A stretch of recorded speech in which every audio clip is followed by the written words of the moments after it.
Bienvenidos a Ifa Stories, donde la sabiduría ancestral se une con la narración moderna. Adéntrate en el mundo sagrado de Ifa, el sistema espiritual yoruba, donde cada historia encierra el poder de la adivinación, el destino y un profundo conocimiento cultural. Acompáñanos mientras desvelamos los misterios de los orishas, las fuerzas divinas que guían nuestro camino, Orunmila, los irunmoles y muchos más. Cada historia es un puente entre el pasado y el presente, tejiendo lecciones atemporales que inspiran, iluminan y transforman. Abraza la sabiduría, honra la tradición y embárcate con nosotros en el corazón de Ifa. Suscríbete ahora y deja que las historias te guíen.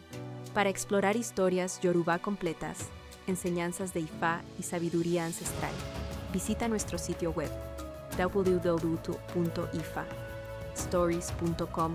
Da un paso en el camino sagrado para acceder a más recursos e información. El camino del espiritista, rezo.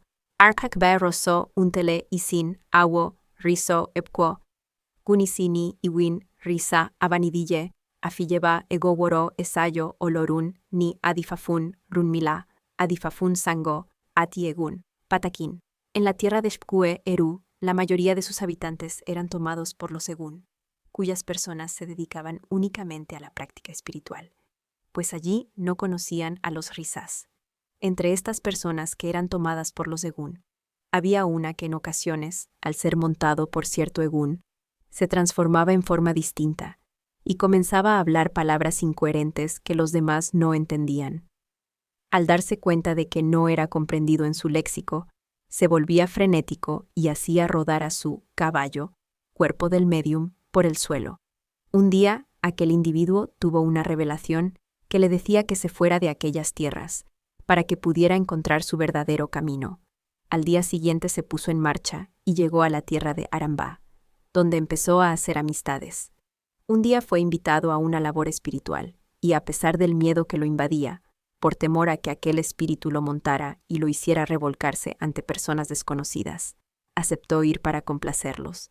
Durante aquella labor, el Egún del léxico indescifrable lo montó y comenzó a hablar, siendo comprendido por aquella gente. Expresó ser una entidad hija de Sangó y les pidió a los presentes que explicaran a su caballo que debía ir a casa de Runmila. Aquel individuo fue a casa de Runmila, quien le hizo Osode. Le vio Ifa y le dijo: «Usted es Homo Sangó, al que tiene que aceptar lo antes posible. Ha nacido para ser tomado por la acción de los Egun y de los Risas, pues esa es su misión en la tierra. Mientras usted sea fiel cumplidor con ellos, estará bien y tendrá todo lo que apetezca en la vida». Aquel hombre recibió a Esú y a Wafaka, y poco después se sometió a la ceremonia de Yoko Risa.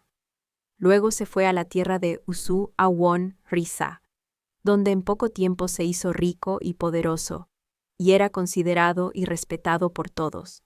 Pero no estaba contento, porque era muy avaricioso. A pesar de su posición, comenzó a sentir envidia por el loba de aquella tierra, quien era querido, respetado y considerado como el máximo responsable de la religión. Queriendo ser igual o más que el loba, fue a verlo para que lo consagrara en Ifa. El Awo le contestó: «Tengo que hacerle un osode, para que Ifa sea quien hable».